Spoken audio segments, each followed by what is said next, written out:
Okay, so good morning again to one and all, and thanks for joining us here at the library's Health and Wellness webinar session, where it's all about you.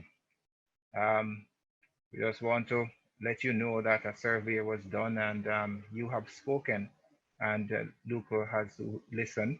And here we are having a webinar with you in mind. It's all about you.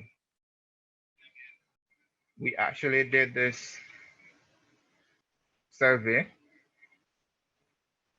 because we know that during this pandemic, a lot of persons are going through a lot of different um, things, and they're fatigued, and they're not probably not eating well, and they're not exercising, and that is so important to our daily life, And so we thought that it would have been the most appropriate thing to do to have two wonderful experts with us today to share with us, you know, all that we need to know.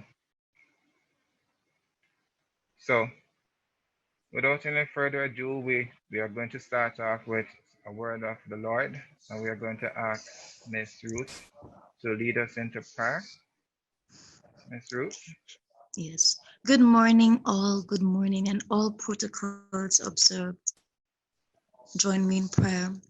Dear Heavenly Father, we just want to thank you this morning. We are excited for the gift of life, the permission to breathe per second as we carry out our purpose in this earth, in this space, complementing each other. We are excited as we dance on our empty graves. And this morning we command that our meeting will be productive. We thank you, Lord, for the opportunity in this new norm to have it reinforced how to be proactive about our health and wellness. Thank you, Lord, that we already have receptive hearts and we have our pens and papers ready to take note. In Jesus' name, thank you for your forgiveness of our sins, oh God. Thank you for your blessings upon us. Thank you. In Jesus' name we pray. Amen. Mr. Heron? Yes, Dr. Khan. I will go ahead, okay? Yes, please. Thank you. Thank you so much. So a very, very warm welcome to everybody to this. I'm not seeing our large numbers that we expected, but I'm sure persons will be joining us later. It is my pleasure to welcome you all to this webinar organized by our very active health and wellness team of the Mona Library. I am particularly grateful to our presenters, Dr. Karen Gordon and Dr. Susan Soares-Wynter, for accepting the invitation of Mr. Heron, who is our lead person in health and wellness matters in the library. We have been so blessed in the library to have experts addressing us. And this webinar, like the one we had, which examined psychological and spiritual approaches to really just navigating the pandemic, I find that they are very, very timely. Because as Mr. Heron said earlier, the extraordinary circumstances of the COVID-19 pandemic have brought additional challenges in relation to our health, both psychological, physical. Eat well and stay fit is very timely because I see extremely long lines at that place that I don't go to, Kentucky Fried Chicken. I see very, very long lines. And I figure that persons are just so overwhelmed at home and so overwhelmed also that they have forgotten maybe how to just relax and do some good cooking. So I think that it is very timely. Sometimes people ask me, some staff members ask me how I just keep going and going and going.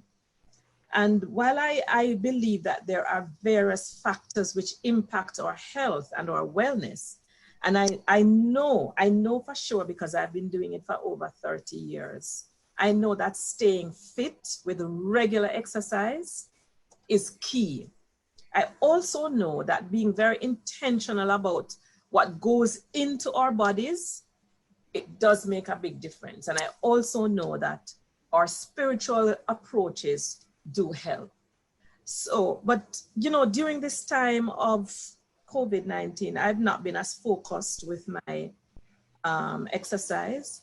And so I am so happy that this webinar is happening today. And I'm sure all staff are looking forward for the rich and rewarding time that we're going to have from our experts talking to us about fitness and also about eating healthy. I really want to thank Mr. Heron for his vision for health and wellness in the library. Not only has he provided experts to speak to us, but weekly we get updates. We're getting flyers sent to us. We're getting videos of him showing us how we can just exercise in our small space at home. But he has kept us going, and the vision that he has realized it in all the activities and the initiatives. And I really, really want to say big up to Mr. Heron and big up to his team. Some of you may not be aware, but he's planning for us to have aerobic classes. So get your gear and everything ready so that we can start our aerobic classes as part of keeping us healthy and well during this time.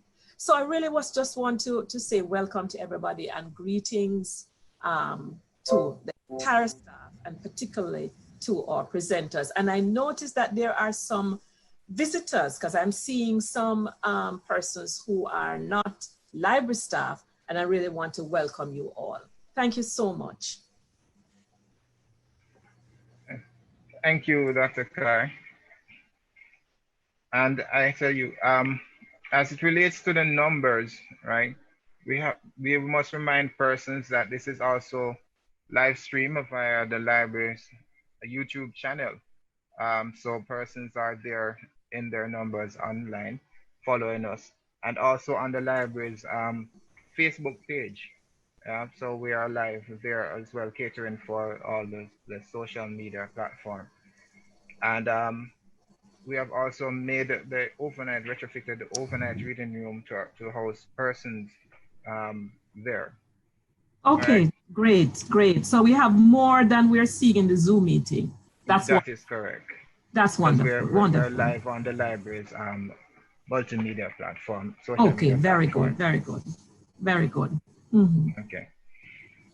All right, so here we are now for our first speaker, Dr. Gordon. And I must tell you a little about Dr. Gordon. I actually started out by sending her some emails, and I had actually I had to find her and explain to her the whole situation. So, but the good thing about that is that I actually burned 50 calories, in that journey trying to get to her. So, that was a very fruitful and healthy walk, to get this done. So enough of me, and here we have the very own, the expert, Dr. Gordon. Welcome, Dr. Gordon. Thank you, Mr. Heron. Good morning, everyone. It is my pleasure to participate in your webinar, and I want to thank Mr. Heron for the invitation. So this morning, the focus is on your health is your wealth. Eat well and stay fit. And I'm going to be looking more at the staying fit part, and you will hear from the other expert on the matter of eating well. In our journey towards health and wellness, as we begin to talk this morning about the matter of staying fit, I just want to encourage all of us not to strive so much for perfection, because we might never get there, but just to strive for making progress one day at a time. So the outline of the presentation, I'm going to look at some definitions, and we're going to look at benefits of fitness and physical activity. Then we'll look at prescribing exercise or recommendations for exercise and physical activity. And then we will look at some barriers, some of the things that get in the way, how we can overcome them. And then I want you to think about, at the end, what it is that you are going to be doing differently, having heard this and the other presentations this morning. So if we would define fitness, or physical fitness in particular, this can be defined in many different ways. There are two definitions that I want to propose here. One is the capacity to carry out everyday activities without excessive fatigue, and yet have sufficient energy reserve to cope with emergencies and enjoy active leisure pursuits. We can also describe fitness as being in good physical condition as a result of regular exercise and proper nutrition. So right here, we are beginning to see the contribution of exercise and nutrition to fitness. But what is fitness? There are many components of fitness. The four more popular components of fitness that have been described are cardiorespiratory, muscle strength and endurance, body composition, and the flexibility. Cardiorespiratory fitness speaks to the ability of the lungs, the heart, and the circulatory system to deliver oxygen-rich blood to the muscles as they perform activity for a sustained period of time. Muscle strength, on the other hand, refers to the amount of force that a muscle can develop against resistance. Endurance is the amount of, or the number of times that a muscle can carry out an activity, or we could look at it as how long a person can sustain a particular position or hold a particular position. So how long can you stand, for example? That gives an indication of the endurance of the muscles that are involved in standing.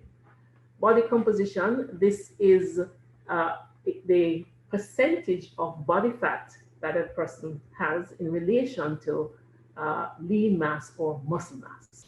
And then flexibility is the ability of the joints to move through the full range of motion, from flexion into extension and vice versa. So as we have said, fitness can be accomplished through nutrition and exercise. So all of these components of fitness can be influenced by nutrition and exercise. So I like to think of fitness in two contexts: fitness for performance and fitness for health. Now, I am sure that many of you, having seen our legendary sprinter Usain Bolt compete in that 100-meter race where he broke the record, giving us a 9.58-second run. I'm sure many of you were in awe and would have considered him very fit. The same could be said for Mo Farah, for example, when he did his amazing marathon run. And Lionel Messi, whenever he scores a goal and repeatedly scores goal after goal, I'm sure you all describe him as the fit, yeah? But we also think of fitness in terms of fitness for health. So while many of us might not be able to identify with Usain Bolt and Lionel Messi and Mo Farah, we can also think about fitness in terms of our health. So if you have your blood pressure under control, your blood sugar under control, your heart rate at the level it should be while you're resting, then we can also describe ourselves as being fit for health. So fitness and health are related, and it's not possible to achieve one without paying attention to the other. Keeping fit enables us to stay healthy and to live longer. And I like to relate the three concepts like this: exercise, fitness, and health. Fitness is achieved or accomplished by regular physical activity and exercise, and fitness contributes to good health.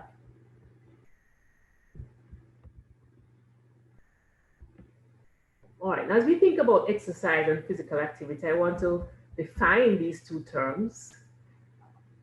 Exercise can be defined as planned, structured, repetitive, and purposeful body movements that are designed to improve or maintain some component of fitness and health. Physical activity, on the other hand, is described as bodily movement produced by skeletal muscle that requires energy expenditure. So any bodily movement at all, whatever it is described as physical activity.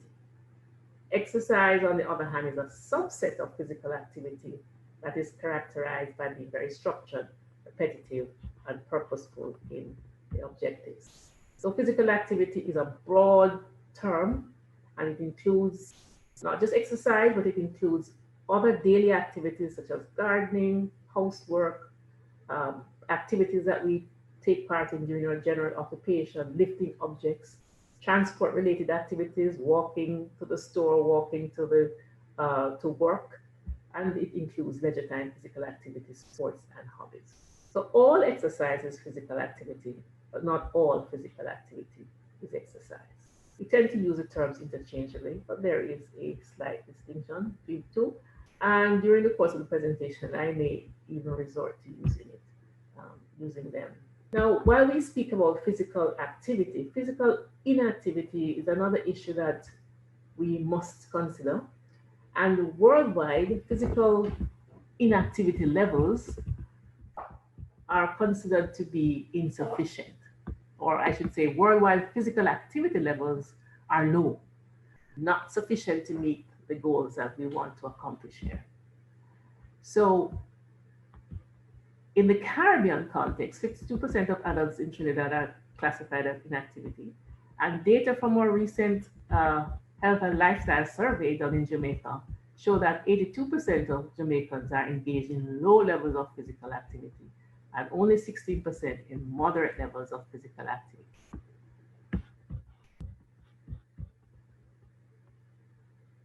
So we're not meeting the requirements. And because of that, we are facing problems. So physical inactivity and morbidity. Let's go back to physical inactivity and mortality. Physical inactivity or sedentariness has implications for how long we live.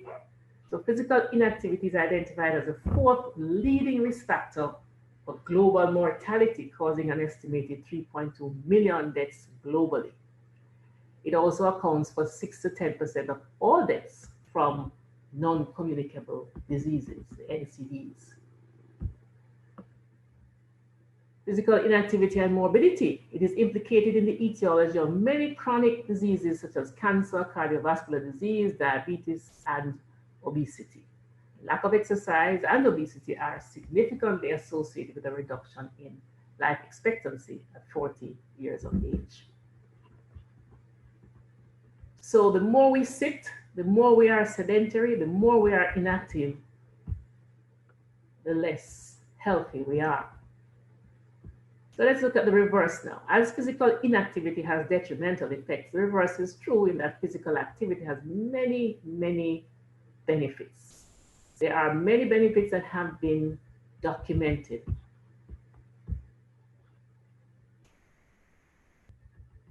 I'm going to look at it from a lifespan approach. Benefits of physical activity across the lifespans. If we consider children and adolescents,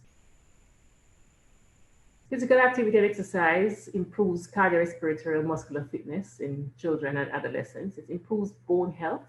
It results in favorable body composition, and it improves cardiovascular and metabolic health markers. It also reduces symptoms of depression. Now, these benefits highlighted in red, there is strong evidence for these benefits from research. And for the ones that are in black, there is moderate evidence. So there's very, very strong evidence for these benefits in this population, the children and the adolescents. In adults, physical activity and exercise are associated with a lower risk of early death, lower risk of coronary heart disease, lower risk of stroke, lower risk of high blood pressure, lower risk of adverse blood lipid profiles, so your cholesterol levels, lower risk of type 2 diabetes, lower risk of hip fractures. So when the bones are strong and the muscles are strong, Falls are less likely, and hip fractures are therefore less likely. Lower risk of lung and endometrial cancer. The ability to maintain the weight loss when it has been accomplished. Increased bone density, improved sleep, and improved immune function.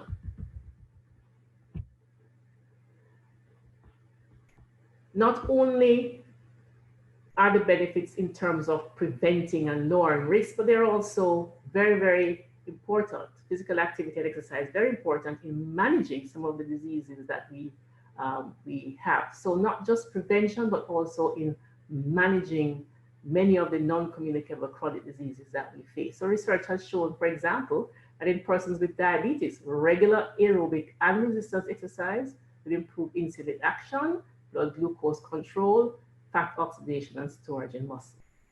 Treadmill walking 3 times a week for 12 weeks will reduce or has reduced blood pressure in persons with resistant hypertension.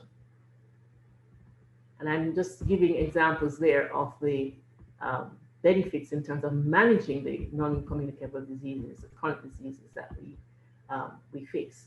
So with all those benefits of exercise, what are the recommendations? How should we exercise? Now, again, I'm going to look at this through the lifespan because there are slight differences in terms of the recommendations for children as opposed to adults. So the recommendation for children and adolescents is that they should engage in 60 minutes or more of moderate or vigorous aerobic physical activity every day, or vigorous intensity activity 3 days per week, and muscle strengthening and bone strengthening activities 3 days per week. Now, the highlights in blue are very important for us to take note of, and I'm going to come back to the specifics in terms of what these highlights mean in the subsequent slides. So children, 1 hour a day of moderate intensity activity or vigorous intensity activity 3 days per week, plus muscle strengthening activities. Now, what type of activities should these children be involved in? They should be playing, they should be doing sports, they should be walking to and from different places. So transportation related physical activity, recreation, they should be involved in physical education classes at school. They should be doing activities outside that involve running and turning and jumping. And of course, they should also be helping with chores around the house. So they can be engaged in carrying out the groceries, for example, and assisting with washing the car and watering the garden and so on. Now for adults, 18 to 64 years, the recommendation here is 2.5 hours or 150 minutes of moderate intensity activity or 75 minutes of vigorous intensity activity per week, or a combination of the two. Now, there is a dose-response relationship in terms of what you see with exercise and health. So the more that is done, the more the benefits that will be obtained up to a certain point. So additional benefits are obtained if one is able to do up to 5 hours or 300 minutes per week, okay? Muscle strengthening activities should be part of the picture as well. And these should be done on 2 or more days. And by muscle strengthening activities here, we're talking about using weights. These may be free weights, such as your dumbbells and your kettlebells, and machine weights, or even your body weight to offer some resistance. So body weight resisted exercises would include your planks, your push-ups, your squats, and so on. So those are all body weight resisted. And of course, if you don't have the dumbbells, then anything that has some weight can be used. So at home, you could use water bottles, etc. Anything that offers some load to the muscle can be utilized. So these are machine-based weights, and this is using body weight as resistance, as you can see from these pictures. So many different opportunities. And then we have our aerobic type exercises, which include our treadmill, walking up the stairs, running and jogging, and structured group-based exercise sessions. For older persons now, those who are 65 years and older, the recommendation is similar to what we see for the adults.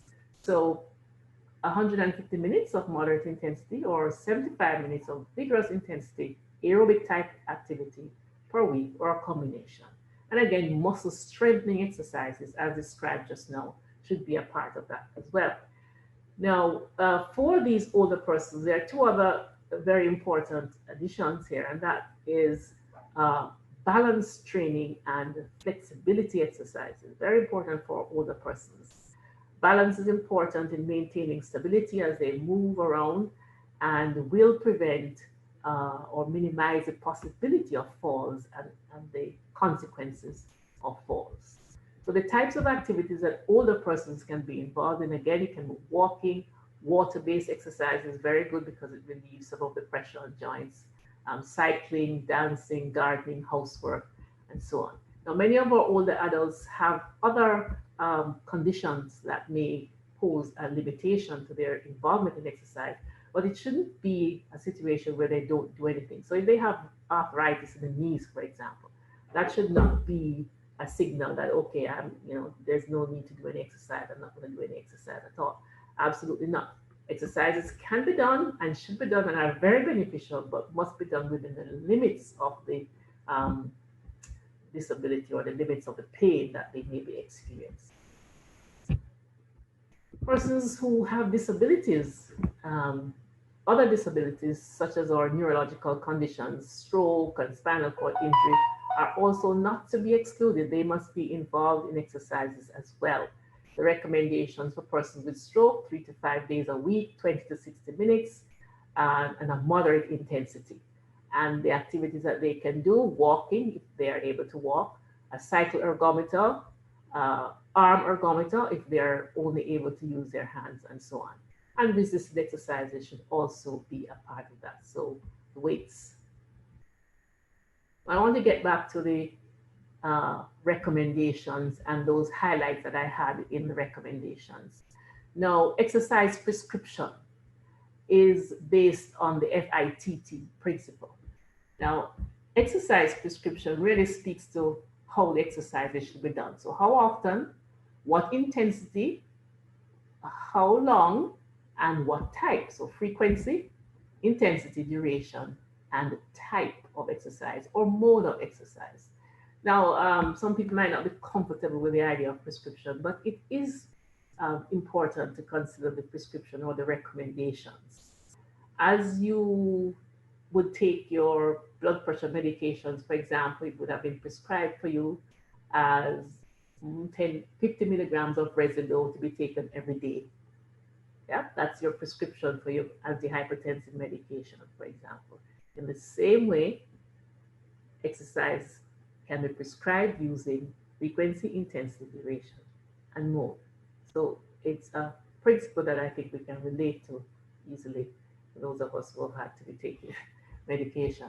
So in recommending exercise, we must always consider these four. All of these factors are important to ensure that we get the adaptations in our systems that will lead to the benefits of health.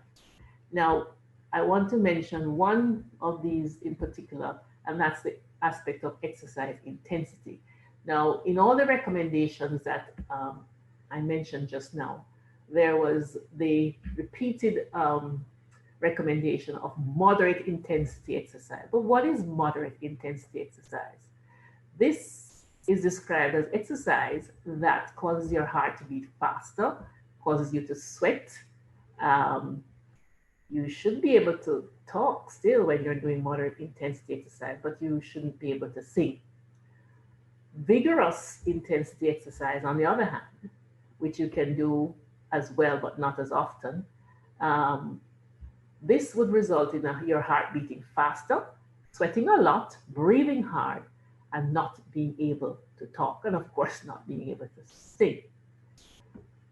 We can also look at intensity in terms of the rating of perceived exertion. How do you feel you are exerting yourself in that particular activity, whatever it is you're doing, whether you're walking or you're running or you are hula hooping or you are trampolining, whatever it is. How hard do you feel you're working? For aerobic type exercise, for endurance training, then you should be working at a level that allows you to say, this is somewhat hard. Okay? If you're saying, oh, this is light, this is very light, this is not much effort at all, then you may not be in the recommended zone. Okay? For strength training, the recommendation here using this particular method of determining intensity, that if you're lifting a weight, so you're doing your biceps curl, yeah, or you're doing your squats, for example, how does it feel when you're doing the squats? Does it feel easy? Does it feel light? Or is it hard? It should be in the hard zone. If it's not there, then you might need to step it up a bit in order to get the benefits that we are talking about. There's two other things I want to mention, and that's the whole issue of progression and overload. It's very important that you do not stay at the same place all the time. So if you're walking a mile and you're walking a mile in 30 minutes, it really is not recommended that you keep walking at the mile in 30 minutes or taking the 30 minutes to complete the mile. What you should be aiming to do is to complete the mile in less and less time as you move along, as you progress in your journey towards fitness. So progression is very important. So where should we exercise? Now, exercise and physical activity can be done anywhere. Wherever you are, you should be exercising. So in your community, in the places where you live, in your neighborhoods, exercise and activity should be done. So it may be walking along the sidewalk on the street where you live, yeah, up and down, briskly for X number of minutes. It may be visiting a nearby park. It may be walking the malls. So wherever you are you in the schools, in the university, in your churches, even at the healthcare facilities, the hospitals and the health centers, there should be opportunities for persons to, even patients, to be engaged in physical activity. And of course, there's a workplace. And since this is the context in which we are doing this, let me just mention some of the opportunities that would present themselves in your workplace for you to exercise and to do physical activity. So consider, for example, taking the stairs instead of taking the elevator. Yeah, several times a day, up and down the stairs. Taking lunchtime walks. So the first 15 minutes of your lunchtime, from 12 to 12:15 or 1 to 1:15, you could take a walk. Okay. You may also want to consider walking home, depending, of course, on where you live. If you're living in Portmore, then maybe that's not advisable. But walking home, if it's in reasonable distance, and walking to work. Consider a daily step challenge. So the recommended number of steps to maintain a good level of activity is 10,000 steps per day. Okay. Get your co-workers together and see who can get the most number of steps in per day or a period of a month, and give yourself a prize at the end, or give the person who gets the most number of steps per day an award at the end of that time. You could also consider doing more walking on the job. So walking down the corridor to your colleague instead of sending an email, a text, or WhatsApp. Yeah? Marking out walking trails at the workplace. At the University of the Western, there are many opportunities for walking trails. You could use the ring road, you could use the hospital ring road, you could use shed lane. There's so many routes that could be marked out, and you encourage your staff members to participate in that. And of course, if there are workplace gyms, and I'm glad to hear that you are already considering some other ways that you can get active at work. Now, as you participate in physical activity, as you try to become more active, the expectations, I'm sure you will have these, and some of the things that are indicators of how well you are doing, or indicators of what it is that you are achieving, are very easy to measure, yeah, and should be used with the help of professionals if necessary to measure these variables and to track them over time to see how well you are doing. So some of the simple ones, how many times a week are you exercising? Yeah, how many minutes are you exercising? How many steps, as we just mentioned, are you able to do each day? How much do you know about the benefits of physical activity? If you were to do a test on the benefits of physical activity, how much would you score? And that should be getting better each day. From the physiology side, is your resting blood pressure going down? It should go down with exercise. Your resting heart rate should also go down. Blood sugar levels should decrease. And there are many others. Weight, as you try to control your weight, you should be expecting to see that going down. Of course, there's the other aspect of dietary restrictions, which our other speaker will be much better able to speak on. So weight should change, and other body composition measures such as your BMI, your skin fold, waist to hip ratio, and so on. How much weight are you able to lift? So you're able to lift the 5-pound weight doing a biceps curl. Are you able to lift 10 pounds now? You should be seeing progressive improvement in all of these factors: aerobic capacity, your perceived exertion. When you walked up the stairs, when you got to the top of the stairs, and you find that you're exhausted and you felt like you were going to drop down. As you continue to do that, it should be getting easier and easier. So the level of exertion should be changing as you continue with this activity. So these are some simple measures that you can use to track your progress over time. Despite the many benefits of exercise, as we said before, there are many persons who are not exercising, not involved in regular physical activity.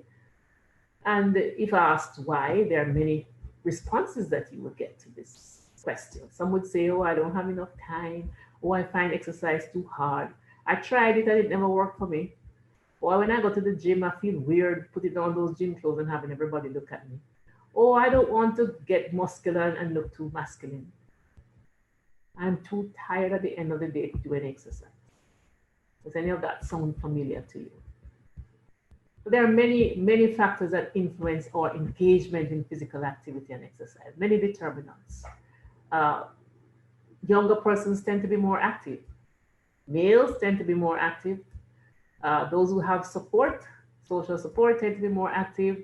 Those who have a greater confidence in their ability to exercise tend to be more confident, and so on.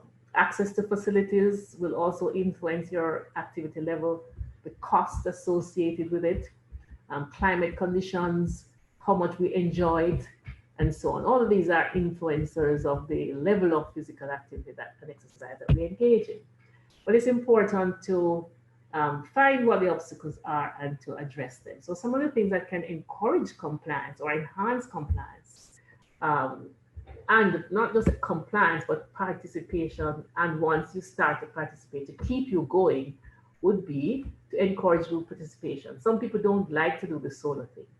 Yeah, now somebody like me, I'm quite comfortable doing my exercise myself, but some people need some encouragement from a group, yeah, or other group members. So where that is a problem, get others to do this with you. Establish motives for exercise. So why are you exercising? Yeah, with all the benefits that we just outlined, it shouldn't be difficult to answer why you need to exercise. Set yourself some short-term goals. So if, for example, you have been exercising, you've been walking, and you find that you are doing a mile in 20 minutes, set yourself a short-term goal to reduce the time it takes to complete the mile. So instead of 20 minutes, you might say, okay, I'm going to do this mile in 15 minutes. Yeah, if you use kilometers, then you just the same. So establish short-term goals. To lose weight, lose a pound in 1 month, even that is a good goal to start with. And revise the goals as you accomplish these. Establish a regularity. Get it as regular as you have some other activity like brushing your teeth. Yeah, try to get exercise and physical activity in as regular as those other daily activities that you do. Emphasize variety and enjoyment. So if one particular activity like walking or treadmill running you find to be boring, do some other things. Try some, try jogging, try swimming, or just exercising in water. Try doing some trampoline. So different things can help to minimize that boredom and keep you going. Music is also a very good accompaniment for these exercise sessions. It helps to make you feel better about the effort that you're putting in, so it doesn't feel so hard when you're listening to your preferred type of music. And the rhythm that the music sets also help to keep you going. So consider these other things that you can use. Get support from family members. It might be a spouse, it might be a child or another relative that you can get involved with. Record your achievements. So every time you accomplish a goal, every time that you do something that you hadn't done before, make a record of it. And not only that, but you should also try to reward yourself. Yeah. So establish a reward system when you accomplish a goal. Give yourself something, pat yourself on the back.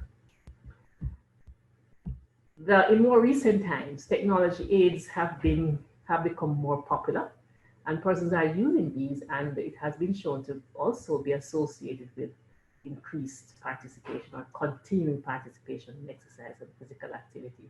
So here I'm talking about the smartwatches, the accelerometers, the fitness bands like your Fitbit, EMG sensors embedded in clothing to measure muscle activity, smartphone apps, pedometers, accelerometers. These can be very helpful. They provide instant feedback on variables such as your heart rate, how many miles or kilometers you've covered, what distance you've covered, and so on. And this kind of feedback also very useful in keeping you going and staying with it.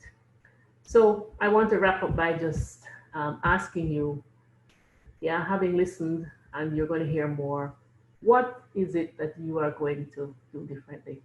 What are you going to change? The slide is empty.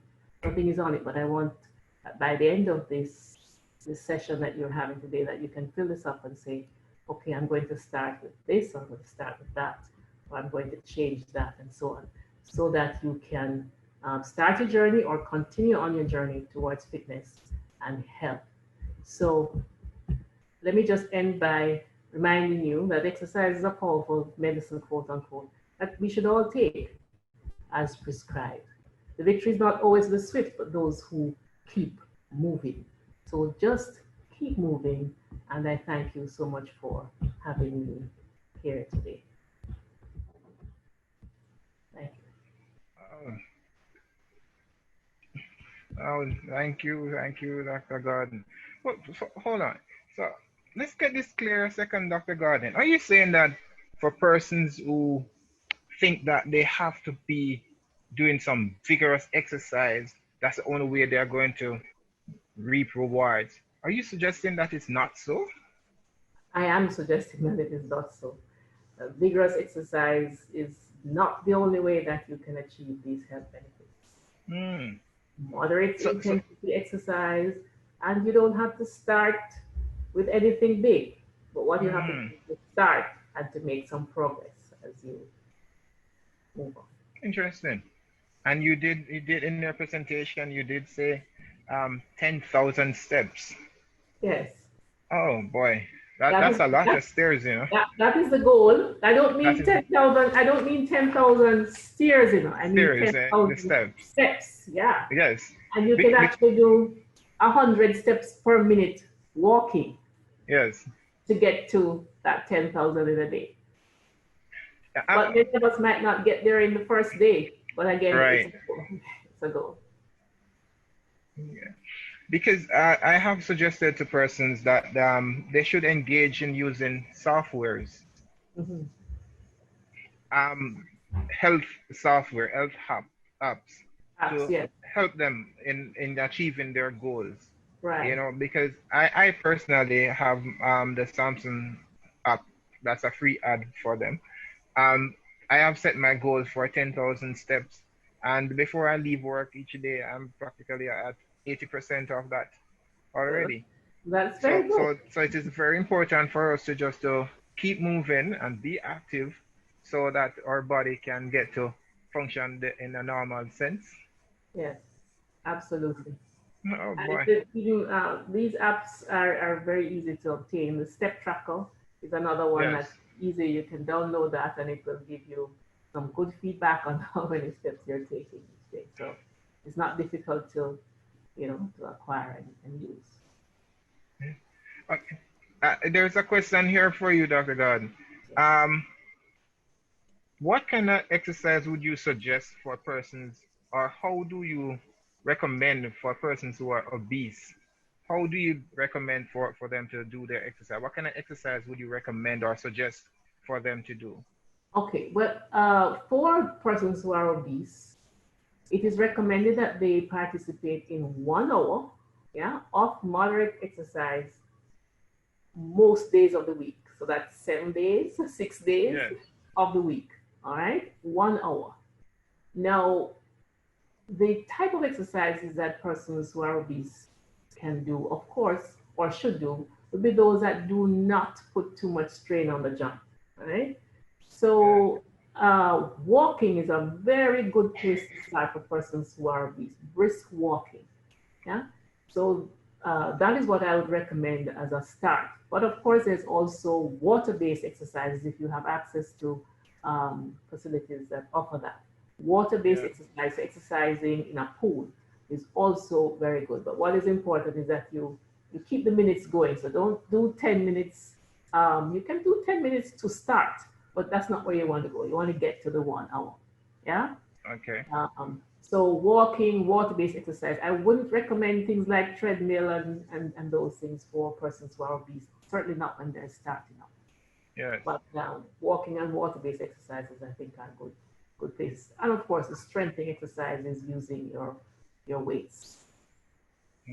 So, and as you mentioned in our presentation, we can use our own body weight to get fit. Absolutely, and that So requires we don't no equipment. necessarily, right, so we don't necessarily need to go to the gym to get those weights because our body weight is adequate. Yes, that definitely can be used. Your body weight can be used, and there are many exercises that you can do where your body weight is offering you resistance. So many strengthening exercises that you can do with that in that way. So as I had mentioned in the presentation, you could do your push-ups, your planks, your squats, yeah, pull-ups as well.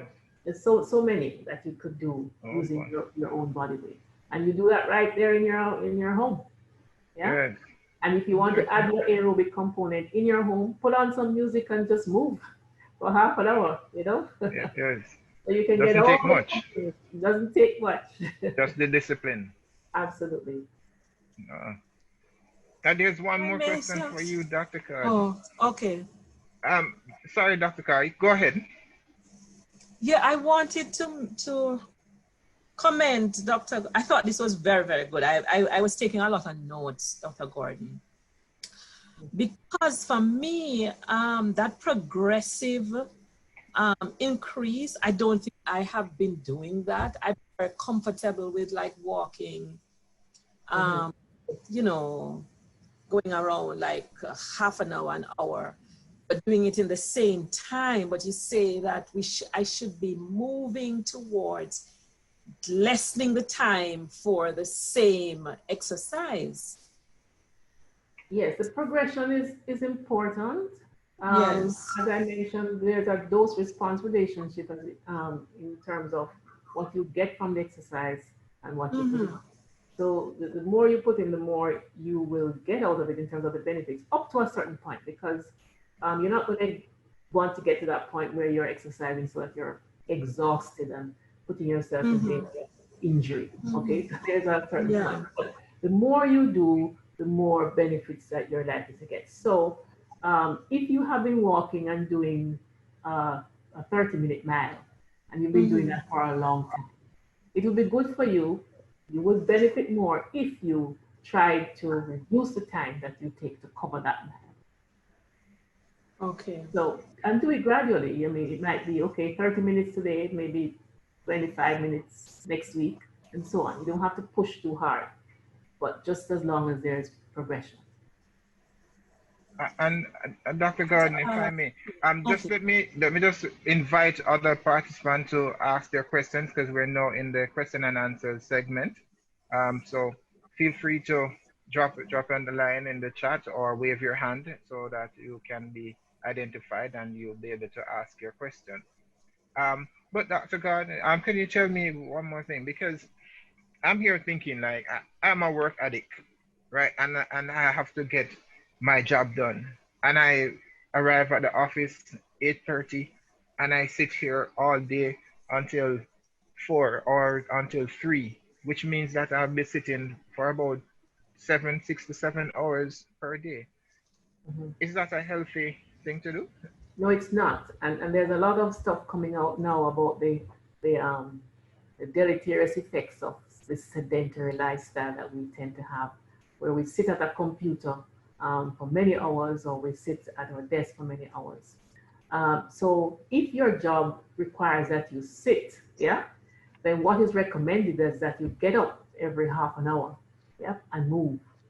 So uh, getting up every half an hour might mean just getting up and walking along a corridor, going down the stairs, going into somebody else's office, and so on. Or just getting up and moving your body, moving your upper body, your arms, your legs, doing some knee highs on the spot, just moving, okay?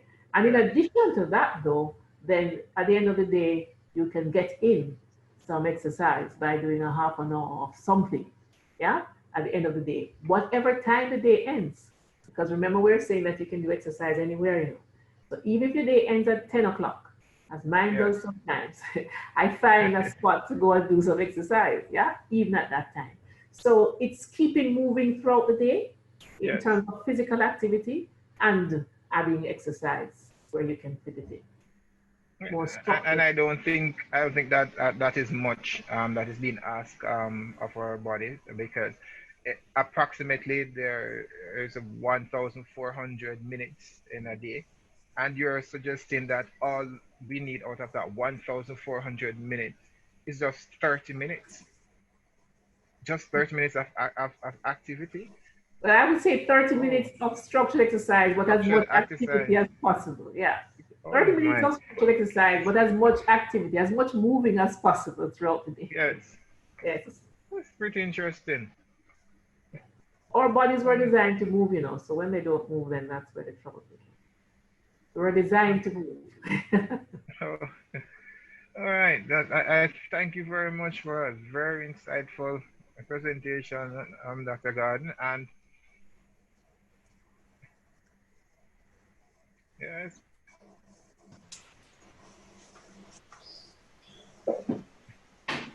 okay. And for 2 minutes, we have opened the floor. We have unmuted a number of persons so they can ask a question if they wish. Just for 2 more minutes, Okay. persons can indicate.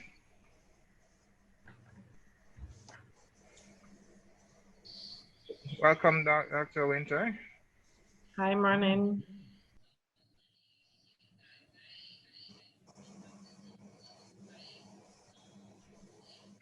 Um, there is a giveaway question here because I want to make sure that when we do this presentation, it's not just because we want persons to gain information, but we actually want them to engage them in and participate in what we do, as well as to make sure that they're remember what we're about. So I have a giveaway question for persons here, and it is that this. The first person to let me know what date was the last webinar, health and wellness webinar, and what was the title of that webinar? We have a $200 credit giveaway for you. So again, so what was the date and title and topic of the last webinar?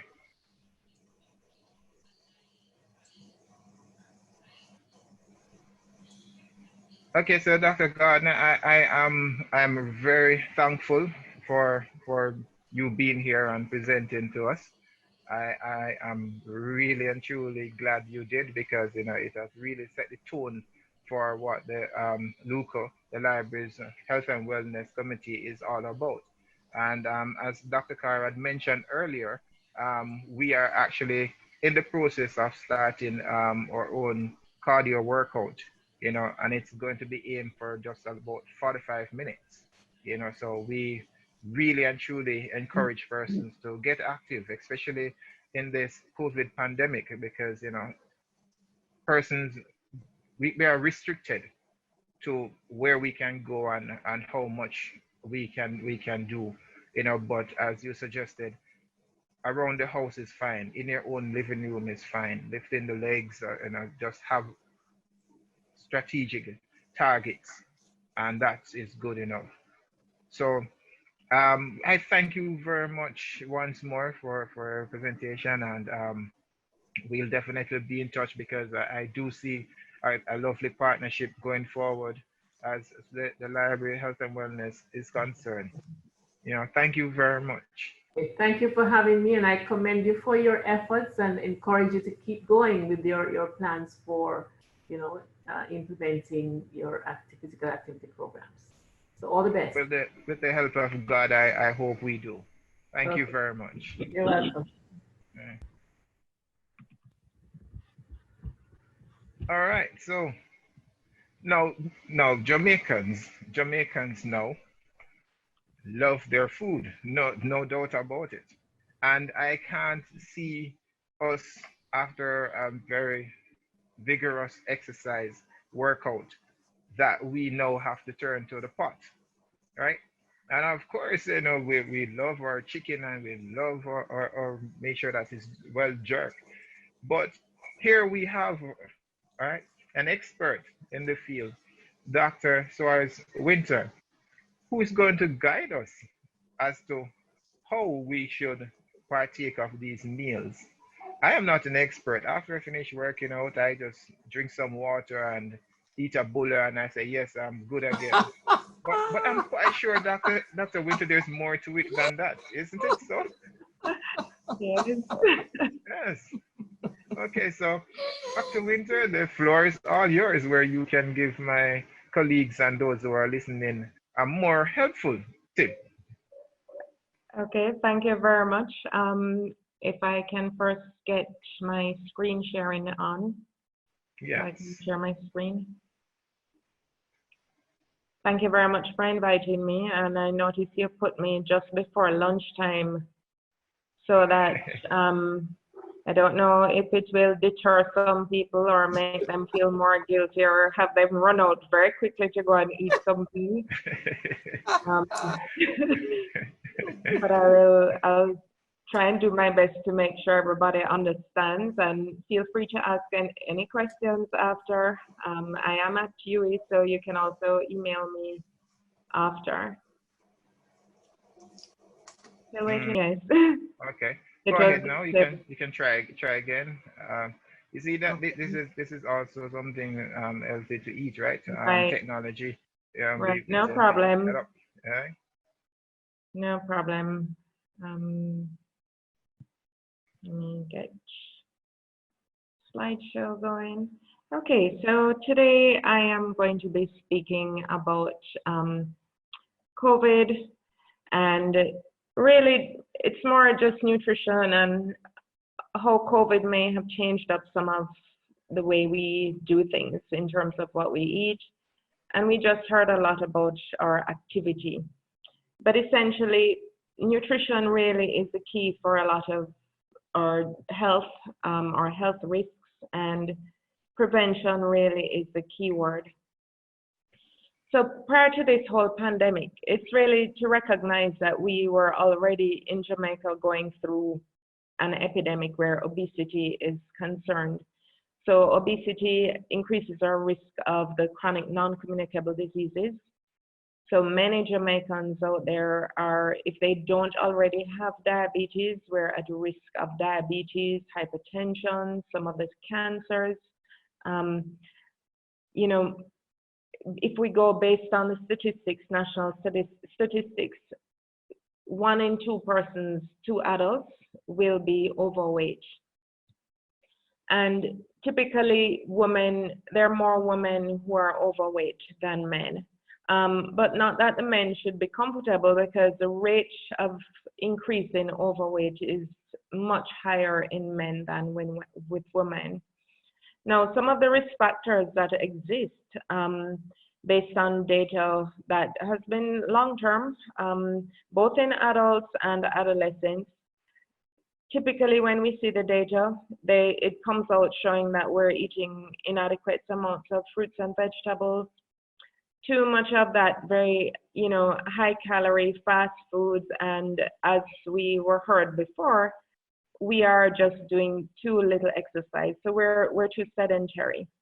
So even if you have a job where you might be standing a lot, you think you're walking from one desk to the other quite a lot, it's still too little for health. Now, the issue with all of this as it relates to COVID, data are coming out showing that obesity, having these underlying risk factors, so the underlying NCDs, and especially in low-income communities, it actually increases our susceptibility to not just COVID, but severe symptoms of COVID, complications, and also an increased risk of mortality. And so for us here in the Caribbean and in Jamaica, where our rates for these illnesses are so high, we are extremely concerned. Now, what else has COVID brought? COVID is kind of like that moving target where, everyone is at risk, but none of us really knows how it will affect us. So even though we do have quite a number of our cases being asymptomatic, it's showing that many people, they still can't figure out exactly what are the clear risk factors or who will be most at risk. But one thing it has brought for us is that loss in daily routine. So the whole curfews, distancing, we have to be working or going to school from home. We have limitations on when we can go food shopping. Those of us who don't cook, having to figure out what you're eating, where you're gonna get the next food. Also, the whole anxiety of the pandemic, persons who may not be accustomed to being at home alone, the boredom, maybe depression, and maybe even just that uncertainty, not knowing what is going to happen the next day. And so many of these things can actually lead to some kind of emotional eating or disruptive eating patterns. We lean to comfort foods, alcohol. You may not sleep. There's no downtime. And even from the environment standpoint, you may notice there has been an increased amount of marketing, especially of unhealthy fast foods, sodas, sugary drinks. And it's much more, because in those like food industry companies, they have lots more money for that kind of marketing. But in the same breath, there's a lot of marketing of healthy products. So you will see, even with like the Ministry of Agriculture, they've been trying to push forward fruits and vegetables, gardening. There are companies that are actually coming up with online groceries, packaging healthy foods. But generally, COVID has brought around a disruption in our usual eating and physical activity patterns. Now, what you did during this whole time, as we slowly try to get back into the cycle of things, some persons may have realized they've either gained weight or lost weight during this time. Now, what are some of the weight gain scenarios? Typically, you would gain weight if your calories if you eat more than what your body's expending. So if you know that you've spent a lot of time drinking a lot of sodas, heavy box lunch, fast food, snacking on a lot of crackers, because we're at home more, children are at home, so it's very easy, the fridge is right there. You can easily go in and have a lot more calories. And then from the exercise standpoint, as was pointed out before, if you're sitting a lot, late night snacking, we're sitting at a desk at home. Some of us might be working at our desk much more than we were before. So that will lead to reduced calorie expenditure. And so the other side is healthy weight. So if you speak to the persons who have either lost weight or maintained their weight, they've probably not changed their eating so much.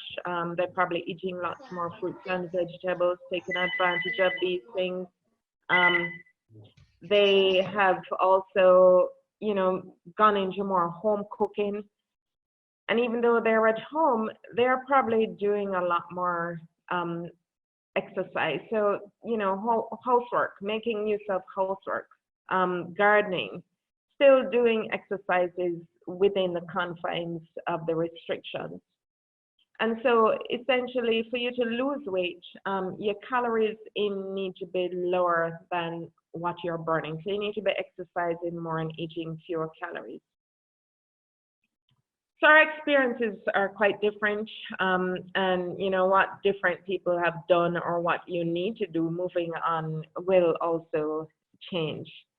So the first thing you want to do is actually do some kind of assessment and kind of see where your weight is now and tracking where you are. All right. So when you are going through with your weight, you want to look at your body mass index. This is just a general indicator of your weight relative to your height. So your weight in kilograms divided by your height in meters squared. And if it's over 25 to 30 kilograms per meter squared, then you're considered overweight. If it's greater than 30, then you are in the obese category.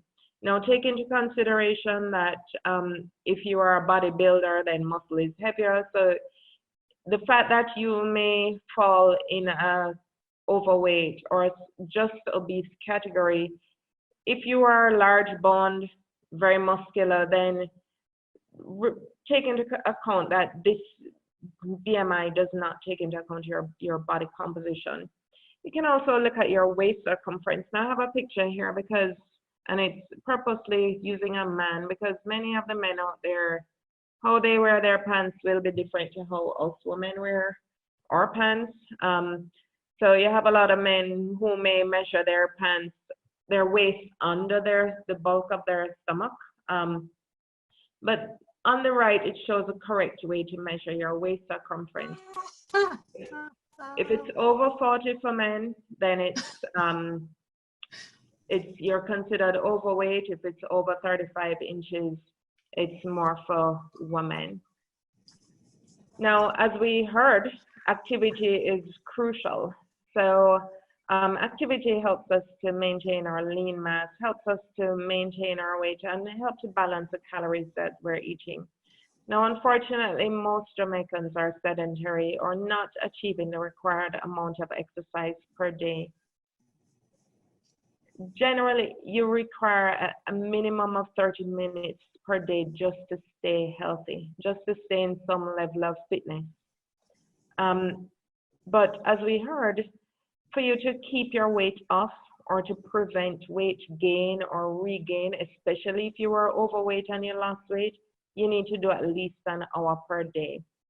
Now, unfortunately, from a behavioral standpoint, most persons, when they think of exercise, oh, I don't have a whole hour. You don't need to do the entire hour in one sitting. And it's okay to start gradually because realistically, the hardest thing about exercise is actually to start. But once you start and you make it a habit by doing it regularly, then it's much easier to become a habit. You want to start with a minimum increment of about 10 minutes. And why 10 minutes is because it takes about 10 minutes before your body really starts getting around to burning any amount of fat. So if you can do 10 minutes at periods throughout the day until you get at least your half an hour or your hour, then that's better than nothing at all. Now, as we heard, what does it take? Yes, you have the formal versions of exercise, you know, weightlifting, exercise classes, walking, using equipment.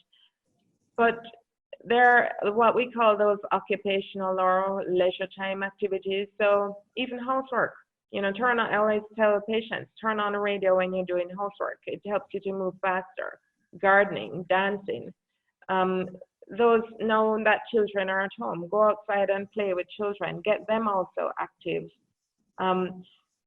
So you can get those 30 minutes to 60 minutes in.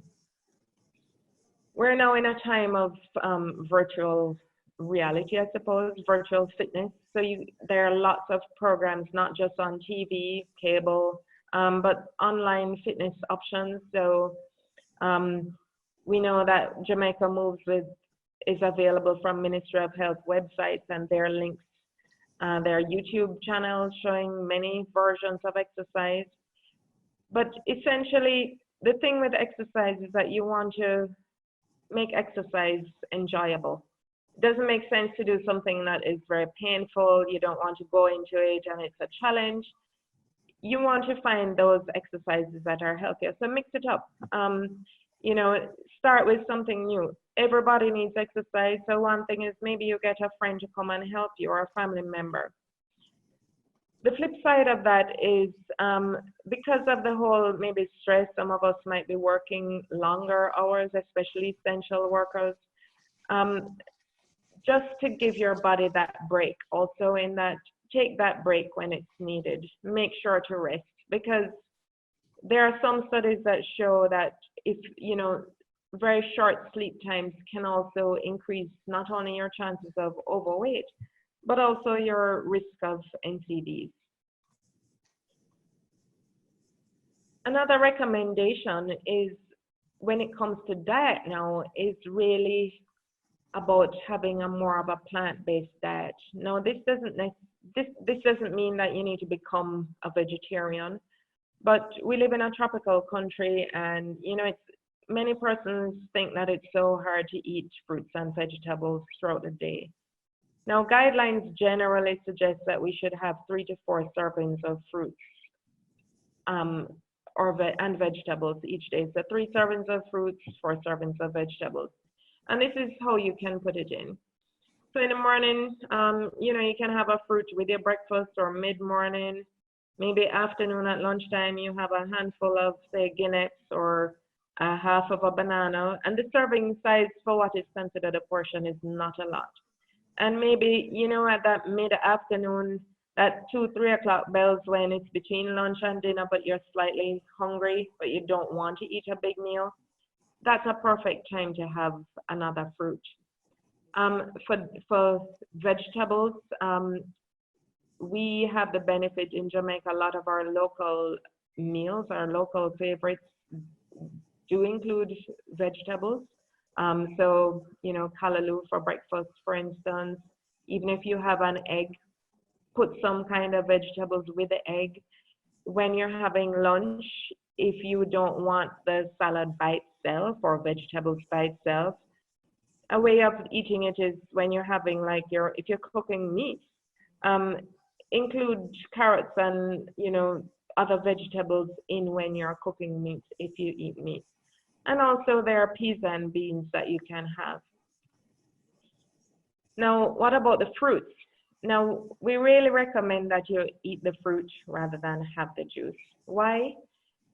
When you have things as a juice, if you look at this bottom picture with the oranges, a cup of juice, if I just make 100% juice, you can see how many oranges are in 1 cup.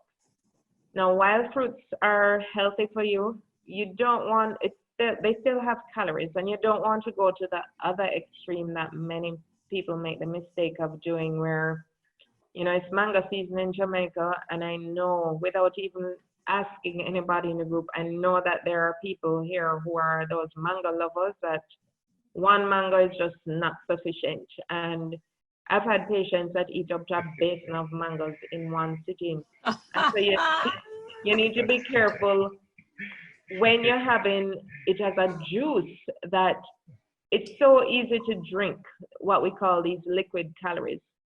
But also when you're having the juice, you really lose some of the benefits of eating the fruit. So you may not get in as much fiber. A lot of the vitamins and minerals that are naturally in the fruit can be destroyed by just peeling the fruit and cutting it and leaving it exposed to heat, or, sometimes we add water to fruit juice. So many people are into juices now, and they may blend it from in the morning and they will have it on their desk at 3 o'clock in the afternoon. By the time you reach to that stage, it has been exposed to so much light, heat, water, and so on that you may reduce some of the benefits of having it. So the best recommendation is really to drink water and eat that fruit. Salads. Now, you will have some people who will say, no, I'm having salad for lunch. Not all salads are healthy. So the salad part of it is very healthy. But this is just some of the examples of the calories. This is information that I got of different websites for some of the food companies. So many of the food companies do have salads, but where it gets pumped up is because it has a creamy salad dressing, you add some nuts, a bit of cheese, some meat, bread. Some people don't like the taste of the salad, so they add salt and sugar.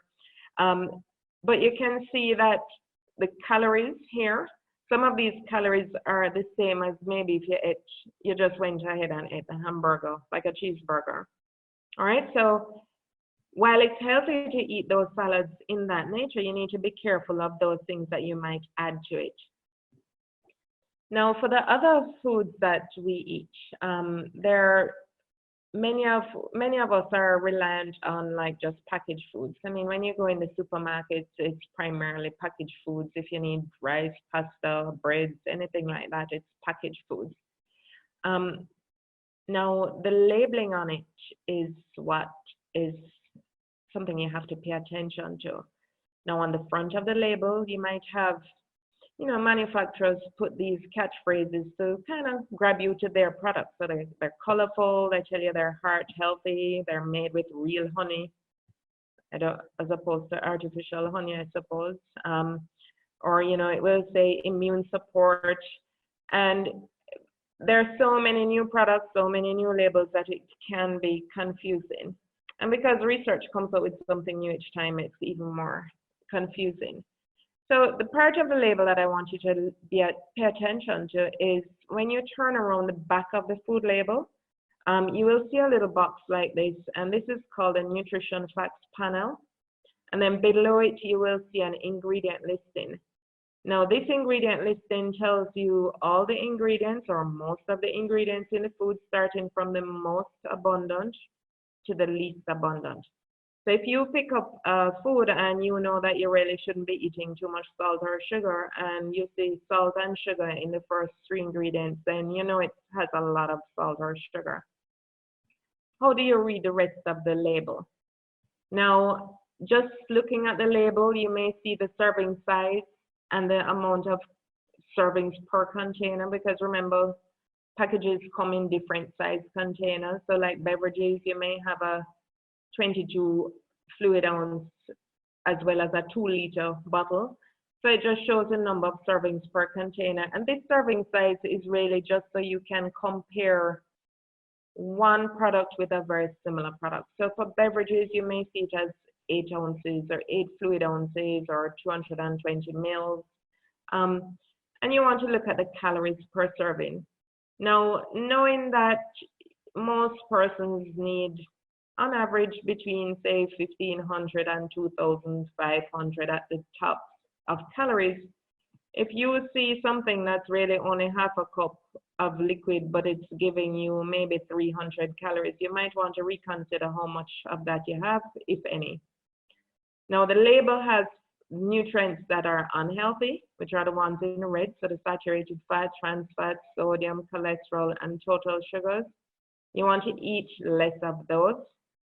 And then the one in green, so the fiber, the vitamin D, you want to pay attention to those because those are nutrients that you want to have more of. Now, why this is a concern for us is that a recent study showing that, you know, the majority of our packaged and ultra-processed foods here in Jamaica have unhealthy levels of salt, sugars, or fats. So 66% or more of beverages, or 80% of the foods, are either high in salt, high in sugar, and high in fat.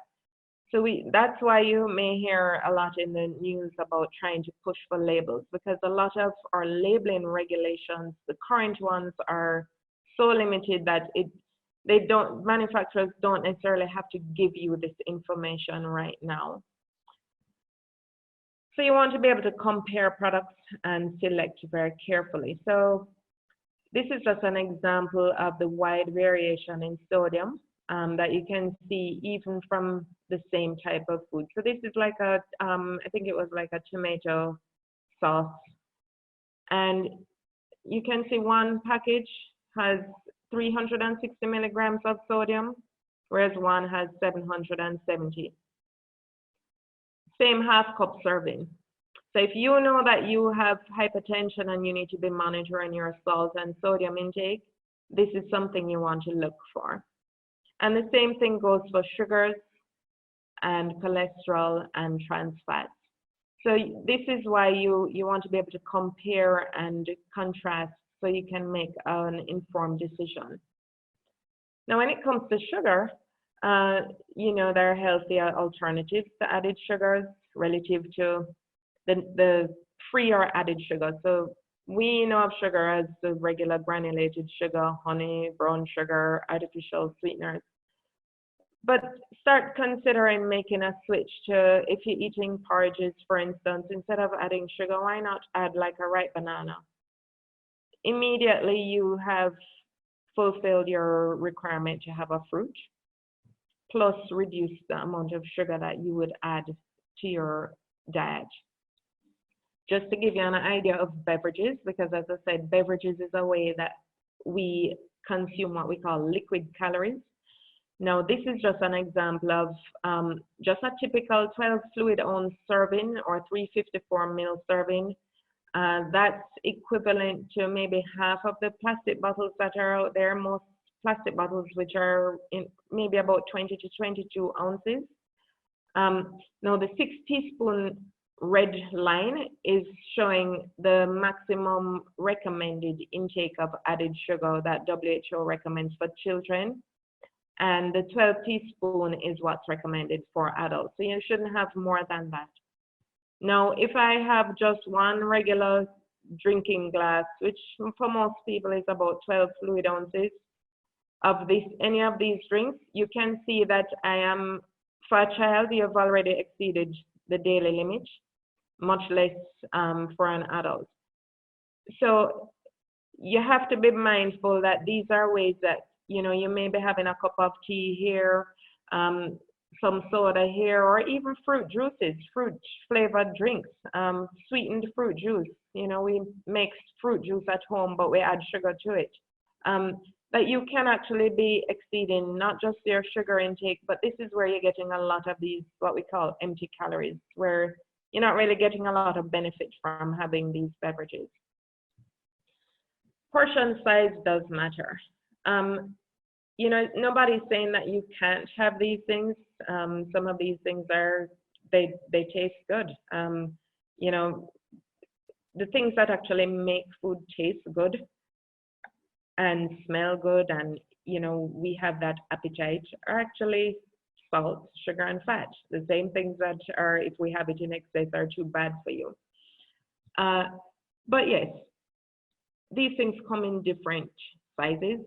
And so unless you're gonna share it or have it spread out over the day, limit how much you have. You know, a lot of the muffins nowadays, they put out a lot of muffins, but when you see the size of some of the muffins, they're like nearly like the size of a quarter of a loaf of bread. Even if you must have, you know, some of these packaged beverages, pour it in a glass, dilute it, add ice to it, so you end up using less. What about food preparation techniques? So, you know, some of us, because of COVID, many of us are actually preparing more food at home. there are simple ways that you can prepare some of the same meals and either eat much less calories, much less fat, much less sugar, and just eat healthier, eating the same amount. So when it comes to meats and skins, meats and animal products, you want to remove the skin and the fat. In some instances, you can remove nearly 40% of the calories if you remove just the skin and the fat.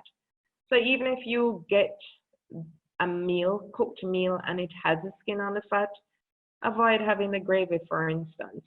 If they have a baked version or a roasted version, go for that as opposed to the fried version. Try avoiding just adding or using too much fat or oil. So maybe not have butter or margarine on your bread. Get a non-stick frying pan where you use less fat. Don't deep fry food as much. Try and include, so in here, if you notice this, you having meat, but you include fruits and vegetables in the meal. Try avoid adding or reducing the amount of salt or sugar that you add. So, if you have a sweet tooth and you've just been so accustomed to having tea with sugar, why not gradually dilute, or each day just add one less amount or add less salt. Look for low sodium versions of packaged foods. They do exist. And by doing that, what you do is you get your taste accustomed to a lower salt or lower sweetened versions. You want to go for high quality protein, so go for lean meat, so go for fish. The recommendations are to try and include peas and beans at least 2 or 3 times per week. And there's no shortage of whole grains, fruits, and vegetables in this country, none whatsoever. Because we live in a tropical climate that these things are available year round.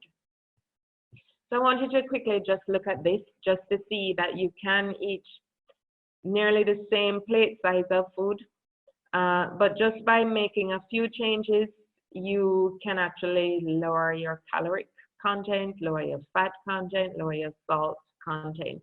All right, so maybe not have so many of the fried dumplings and so much of the ackee and so much of the fried plantain, but maybe having a boiled dumpling instead, having starchy provisions, putting more vegetables in the food. Now, I can't do a presentation without reminding people that there is a healthy, much cheaper, more natural, sugar-free, and color-free option, and that's just plain old water. You don't have to go to bottled water. You can go to regular tap water, or water in Jamaica is actually pretty healthy. If they recommend boiling it at a time, especially if we know when we're having a flood or if there's a recent water lock-off. But why not invest in a healthy water bottle and carry your own water bottle to work? All right, so just wanted to give you an idea of how you can actually make a healthier choice, just by making a few changes to how you might eat. Now, I know sometimes you're rushing to work, or that, as I said, there's always that mid-morning or mid-afternoon rush or late evening where you just need that extra boost. But just by making some simple changes, you can actually reduce how much calories you have.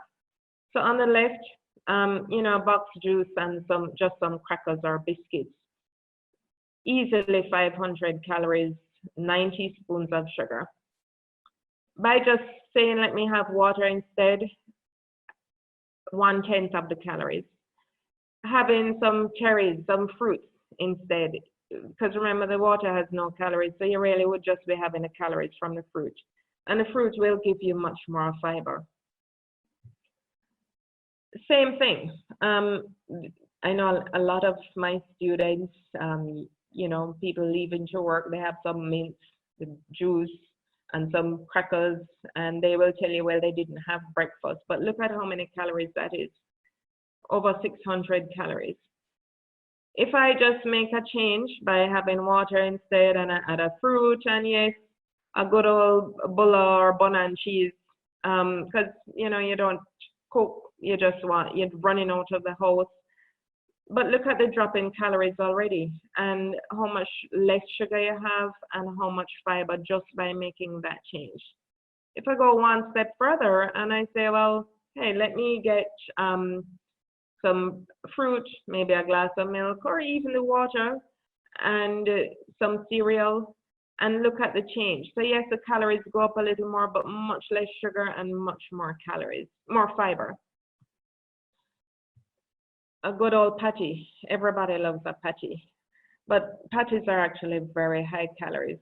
And by no means am I saying that you shouldn't eat the patty, but let's just make some changes. So 2 patties, that's 860 calories. So think if you are really supposed to be having maybe 15 to 1700 calories per day, and just by one meal you wipe it out with 860 calories, it limits what else you have for the rest of the day.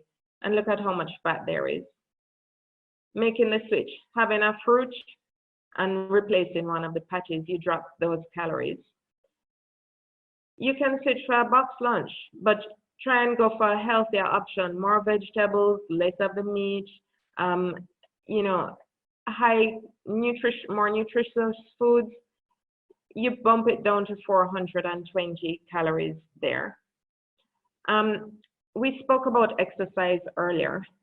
And remember I said where calories in, for you to keep your weight, calories in need to be the same as calories out.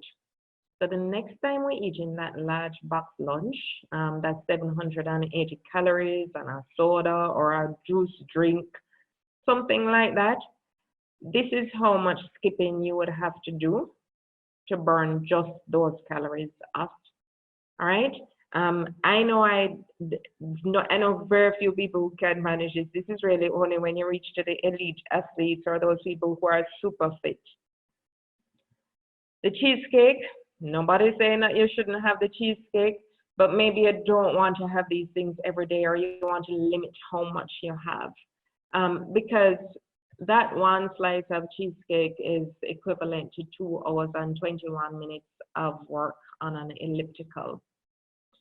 So with COVID, we kind of have to come to this kind of new norm. You know, less of the fast food, just being mindful when we're eating at work, try and look for more healthy snacks, exercise some portion control, you know, go for less processed or the fast foods, try and eat a balanced diet. We have a lot of local produce. Family mealtime can be useful, especially if we're gonna cook at home, where everyone can learn how to eat.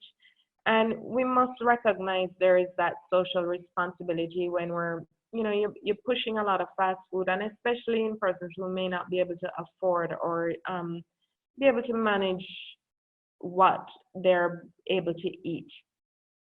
And so you want to think of how, you know, recommendations are Ministry of Health and generally across the Caribbean. They do recommend most of our calories coming from those staple foods. You want it mostly from like the, you know, produce that are high in fiber, more plant-based proteins, so peas and beans, and less of the meats or foods from animals. Not that you can't have them, but not have so much of it. And definitely fruits and vegetables, and very little fats and oils. And if you notice on this, there's no added sugar on our food group. So with COVID, it's brought new opportunities for us to try something new and try healthy. There are lots of new farmers markets around, so you don't have to all go down to the, you know, having to reach down to the market, because maybe not all of us have access to a market, but many communities now have farmers markets. Try home gardening. Whether, even if you live in an apartment, you can grow vegetables from out of a container. Since we're into online work, we can try and look for something online. Many persons may not want to have to go to a gym. There's still restrictions on how we can go out. Try online fitness. But I do want to emphasize that you should make sure to get physician clearance, especially if you know that you're overweight or have some underlying risk factors. And yes, home cooking has been one of the most searched for items, I think, on Google. There are lots of home cooks, new home cooks since COVID, so you want to try it out. In terms of apps, lots of diet and health apps out there. One of the ones that I use a lot, MyFitnessPal. You can know what you eat by going to one by nutrition data. There are lots of exercise apps. So explore what is out there. Get together, everyone, put a group together, because in this time of COVID, where we're at risk not just from COVID, but we are at risk of just the risks of the symptoms of COVID, but also because we're changing up how we eat, and it's really changing everything about what we do and how we do it. But the key now is really to secure immune health, and having a healthy, nutritious diet and active lifestyle helps us to secure that immune health. And so you want to really prevent illness and secure that wellness and invest in your health. All right, so that's it for this morning. If anybody has any questions, please feel free to ask. Dr. Winter, I am worried. As a matter of fact, I don't know if I should be worried or I should be thankful for the education, because here I am thinking that, after I eat a nice big box food and I am going to do some exercise for about 15 minutes, it will be all good and dandy. But you're suggesting that it's not so, because my calories are, the intake of it is way higher than the burning of the exercise for 15 minutes or so. Right. So I mean, it's not that you can't eat the box lunch. So let me just make it clear. There is no food out there that you cannot eat. All right. So nobody's saying that you can't have a slice of cake, or you can't have that curry goat, or you can't have that oxtail. But it's knowing the foods that are not healthy, or that if per unit weight, they're very high in calories, they have too much sugar, they have too much salt. And so it's to monitor how much of those you have and how often. And as I've shown you with the slide, just making some modifications to the meal, you can actually improve the quality of the meal. So when you have that box lunch, the typical box lunch out there, when we've measured it, has easily 6 cups of rice. And if you think that your carbohydrate or starchy food intake for the day shouldn't be more than 7 to 10 servings, but just that one box lunch would have wiped out all servings for the day. So Exactly. some of the ways that we tell people to manage those things is that if you buy the box lunch, because it's economical, it's available, it's convenient, why not? You can either share it, you can either divide it up, so you have some for lunch and the rest of it for dinner, and you can limit what you do, as well as if when you go, most restaurants now will kind of switch it around by, instead of giving you all rice, they may say, well, you say, give me half of the rice and can you give me some vegetables as a substitute, as well as what you drink.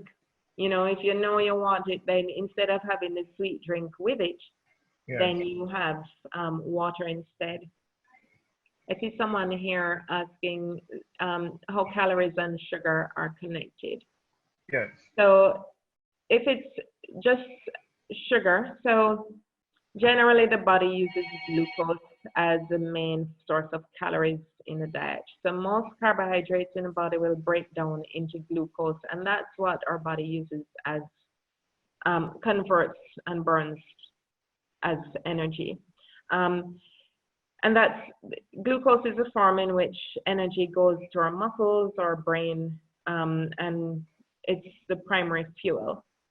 Now, when it comes to dietary calories, sugar itself, we have sugar mainly in the form of whether, fruits and vegetables, those natural sugars, or we have it as added sugar. So most common one is like granulated sugar, honey, syrups.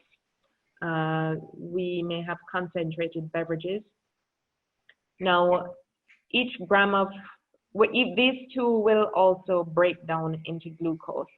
The problem with when we have these added sugars is that it's unlike a fruit that comes with the fiber and lots of vitamins and minerals. Things like granulated sugar, there are not much extra vitamins or minerals with it. And so when we have it, it's what nutritionists may term as empty calories. So it's giving you a lot of calories, but it's not really giving you much nutrition with it. And if you take in, for each gram of carbohydrate sugar, that's 4 calories per gram. 4 grams of sugar, 4 to 5 grams of sugar, like added sugar on a food label, is equivalent to a teaspoon of granulated sugar. So if you know that just me drinking a glass of a beverage is giving me 12, some of them out there have maybe 20 something teaspoons of sugar. When you are making your tea at home, you wouldn't necessarily be adding 20 teaspoons of sugar in it, right? And if you know that those 20 teaspoons are going to be giving you so many calories that it's defeating the purpose. So it's wiping away your regular calories. And if you eat excess calories, so any amount of excess calories, your body is going to store it as fat. Your body is just going to convert it right into fat.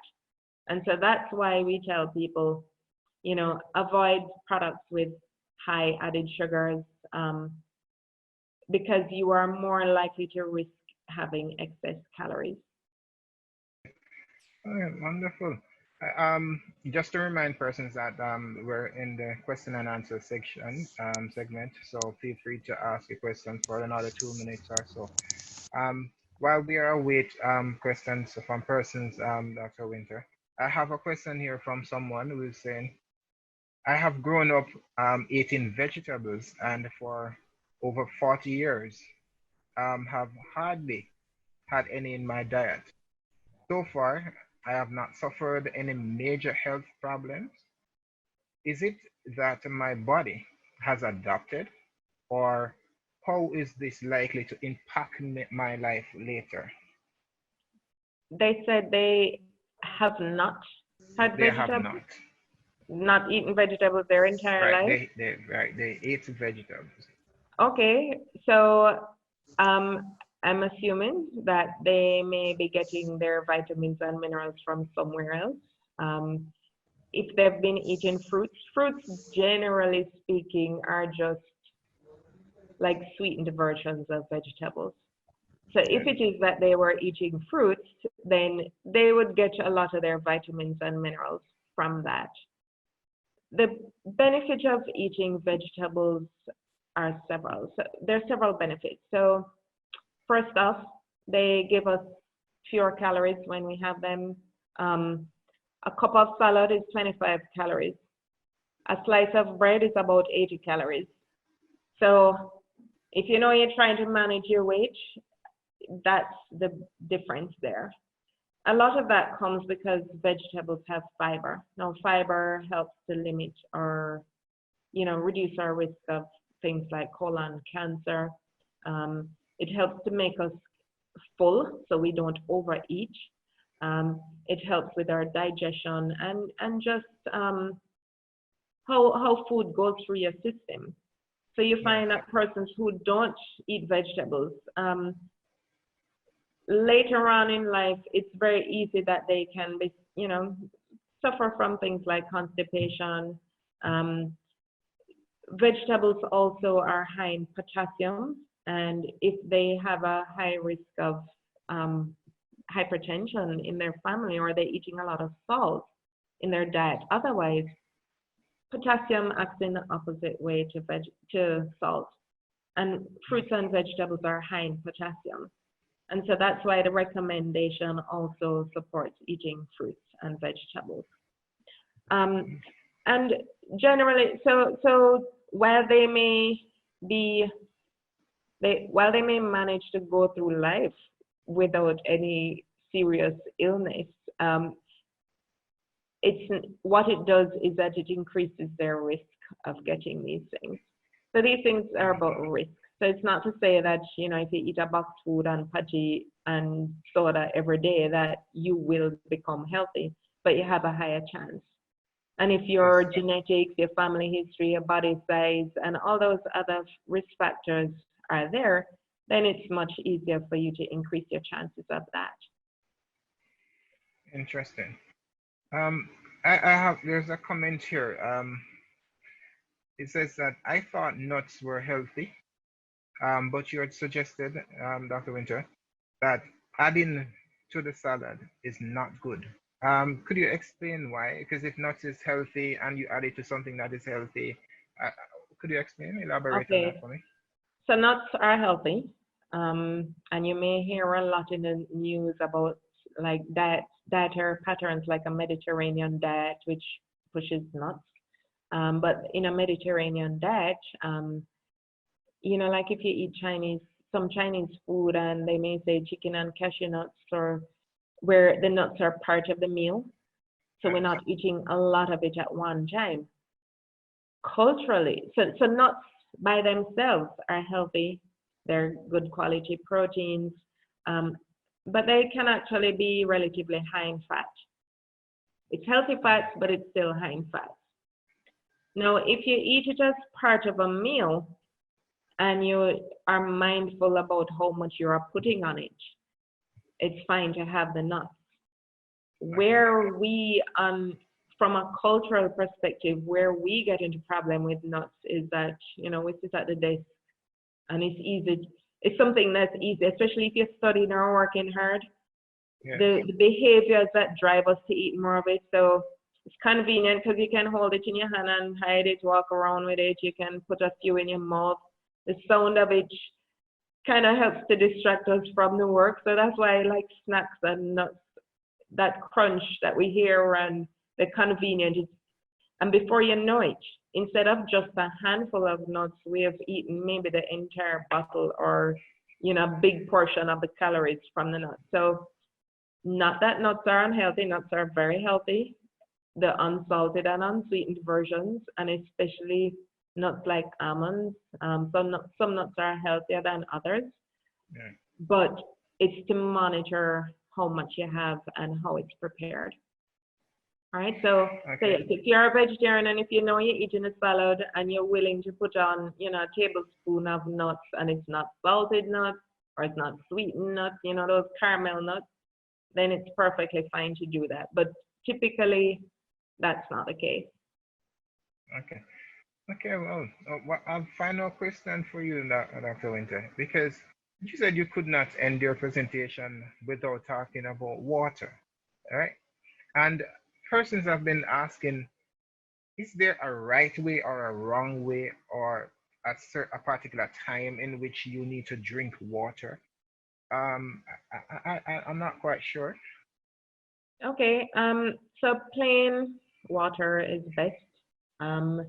There are some studies, especially in athletes, that show, you know, water that's room temperature or just a mild chill is absorbed much more readily than ice cold water or extremely hot. Well, extremely hot water, you can't really drink extremely hot water. It still will come down to room temperature. So water, it's calorie free. Now, there are different recommendations out there. You'll see roughly 8 glasses a day. They really mean 8 1-cup glasses. Different people will require different amounts. So you may find that on a hot day, you need more. If you're out in the garden in the sun, you're gonna need more. If you're exercising, some people sweat a lot more. So if you know you sweat a lot, so a way that athletes help to check how much water they need is that they measure their body weight before and after exercise and look at the weight loss, because most of that weight loss is due to dehydration. typically, you don't want to wait till you're extremely thirsty. You know, you want to, some people will tell you they don't like the taste of water. A way around that is maybe if you add some kind of natural unsweetened or unsalted flavor. So, you know, maybe add like add fruit. Get you a slice of your favorite fruit and what they call infused water and add to it.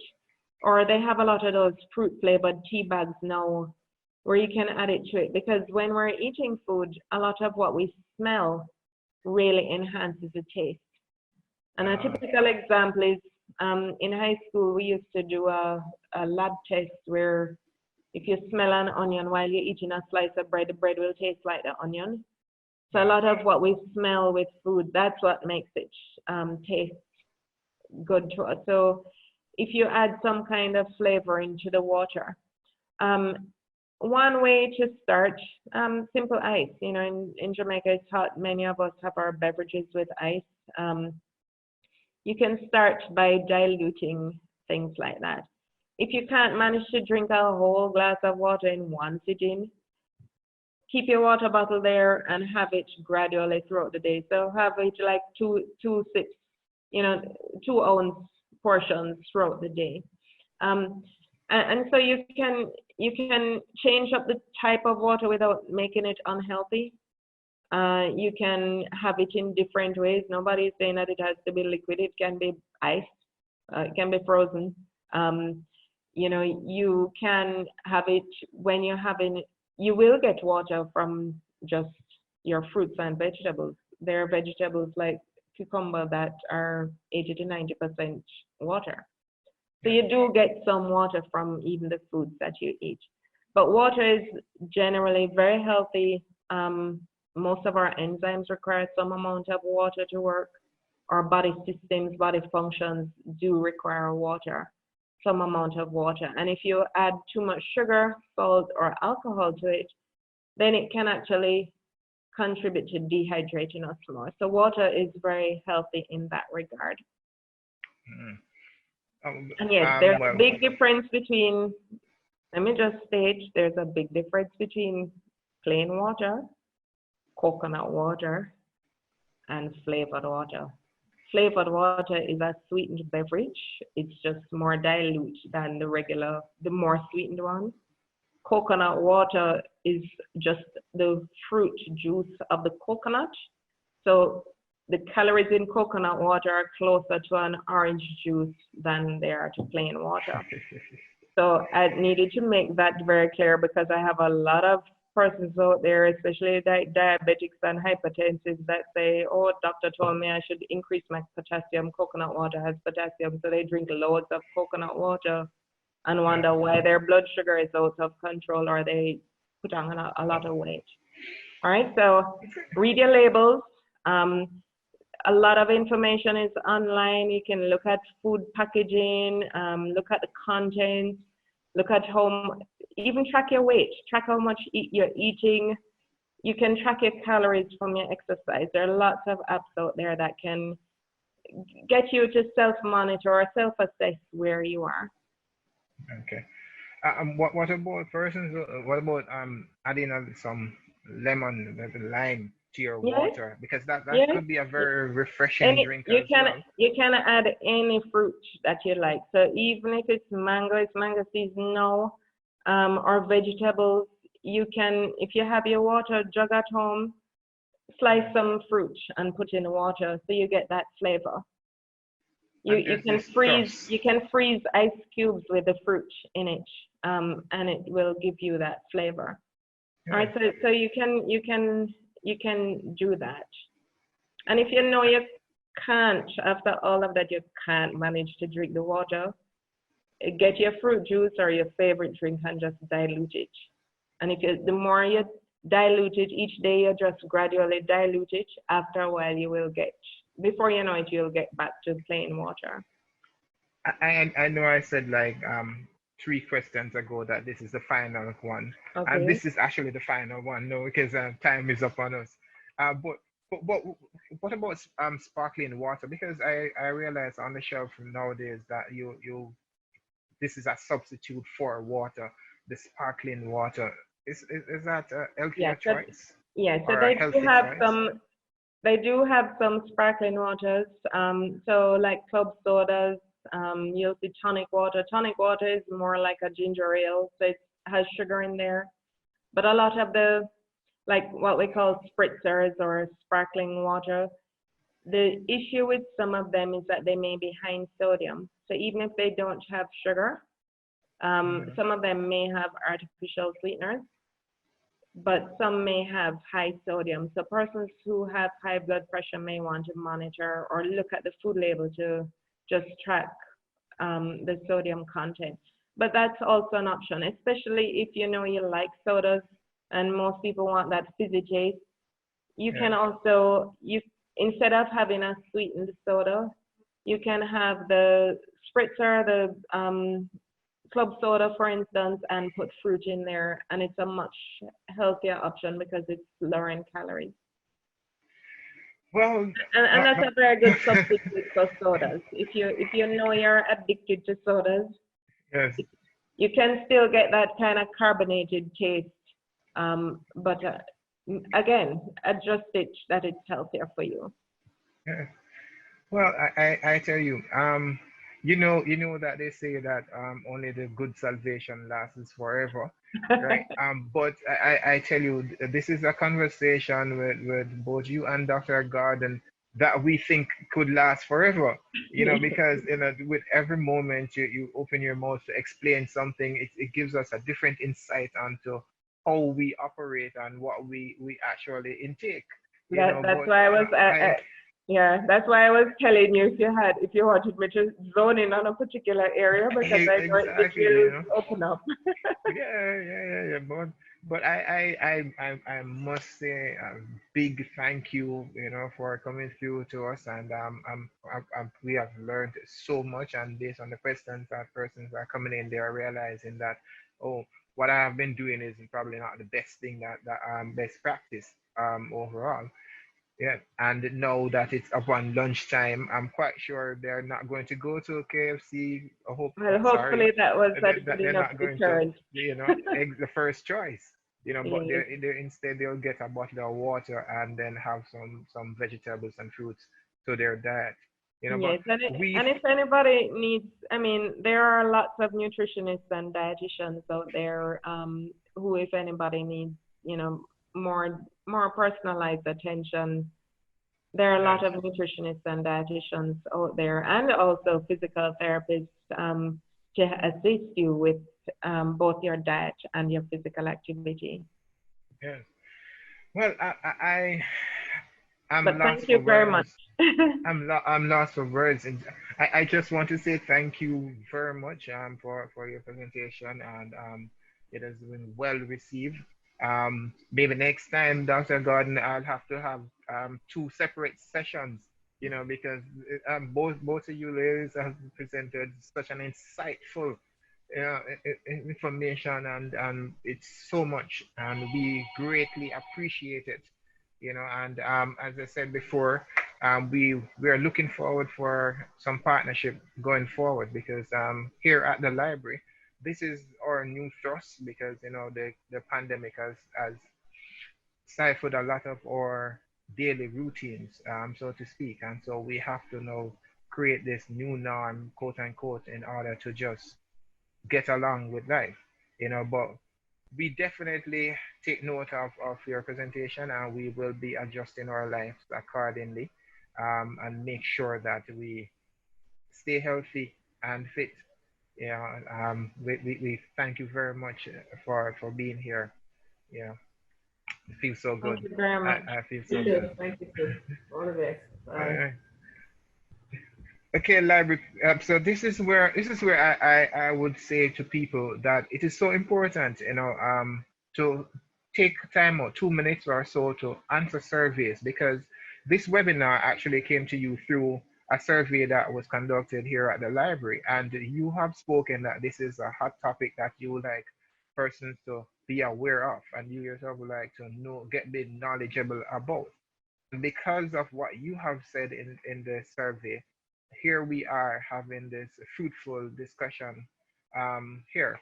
So we will definitely continue to do it, and I will encourage persons to take time out to answer surveys, because it is really designed to help you in whatever way the survey is going to be presented.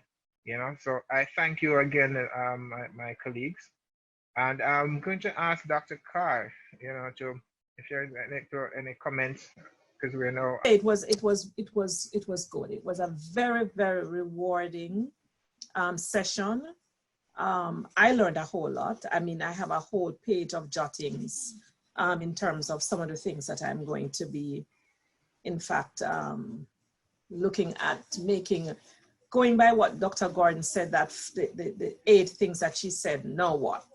I think it can apply to both our exercise and our food, how we're going to be looking at how we're eating. So I am going to, and I could have my video on. Yeah, I'm going to be looking at now what differently I'm going to be doing, how I'm going to do things differently. And I think for all of us, and I'm glad that for the library, we're on the right track, especially as we are getting into the summer in inverted commas, because we really don't have a summer on campus this year because we're doing so much preparation, but getting and preparing ourselves for the new semester. So this was very, very good. And I really want to, as I said before, big up Mr. Heron and his team, and to say a big thanks to our presenters. And I know Barbara has, Ms. Wall has much to say in terms of the vote of thanks that she has. Thank you all. Okay. I just want to point out that we actually have a winner for our question. It is Alicia Palmer, and it was on June the 1st, and the topic was COVID-19, creating our new norm. So we have a winner for our giveaway question, and so arrangements will be made for that to happen. I was really and truly waiting for you to talk about my buller as I exercise. But when you you showed me that that eating the buller, the cheese is almost over 700 calories. So my little exercise won't work if I continue along that path at all. Well, I don't want it to end. I don't want it to end. I feel like I've just finished exercising and having a nice balanced meal. I tell you the truth, but it has to come to an end, and we are very, very thankful for it. And here at the library, we will continue to, with our thoughts to be healthy, not only physically healthy, but also on the emotional and the spiritual aspect of it, because again, the spirituality plays an important role in being the physical, right? So we will continue to work on it. So what's next for LHEWco, you might ask? Well, our initiative is to start our workout, as was mentioned before, every Wednesday, but we are waiting on protocols because we're still under the pandemic of the COVID-19. So we want to make sure that we follow our protocols. So as soon as that is accomplished and we receive the green light, then we will definitely start our workout program. And so Dr. Gordon and Dr. Winter, I'm quite sure you'll be hearing from us again, and we'll be talking with Dr. Carr to probably have a day where we can sit and listen to you both. So thank you very much for being here, and thank you for the presentation. And I would just like to thank everyone for tuning in into our YouTube channel, and for being with us on the Facebook channel here at the library. So thank you very much once more, and do enjoy your rest of the day, and stay healthy and stay well. All right. Thank you very much. Have a good one. Thank you. Thank you, Mr. Harris.